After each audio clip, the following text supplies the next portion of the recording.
అందరికీ నమస్కారం. నేను doctor Surendra Nagulapati, vascular surgeon, Vikas hospitals, Guntur. ఈరోజు మనం గ్యాంగ్రీన్ సమస్య గురించి మాట్లాడుకుందాం. గ్యాంగ్రీన్ అంటే మనం పాదం కానీ పాదం యొక్క వేళ్ళు కానీ నల్లగా మారటాన్ని గ్యాంగ్రీన్ అంటాం. ఈ గ్యాంగ్రీన్కి ప్రధాన కారణాలు షుగర్ ఉండటం, బీపీ ఉండటం, క్రానిక్ స్మోకింగ్ అలవాటు ఉండటం. ఈ ఇళ్లలో ఏమవుతుందంటే రక్తనాళాల్లో చిన్న చిన్న బ్లాకులు కాస్త పెద్దగా అవి రక్తం సరఫరా అవ్వకపోవటం వల్ల అవి నల్లగా మారుతాయి. ఇవి చేతుల్లో కూడా జరిగే అవకాశం ఉంటుంది.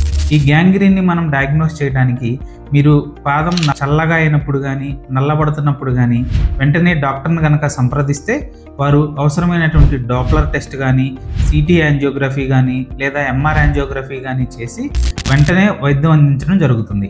ఈ వైద్యంలో కూడా చిన్న సర్జరీ చేసి క్లాట్ తీయటం కానీ లేదా యాంజియోప్లాస్టీ చేసి బెలూనింగ్ లేదా స్టంట్ వేయటం కానీ, మరీ పెద్దగా బ్లాక్ కనుక ఉంటే బైపాస్ సర్జరీ చేయడం కానీ జరుగుతుంది.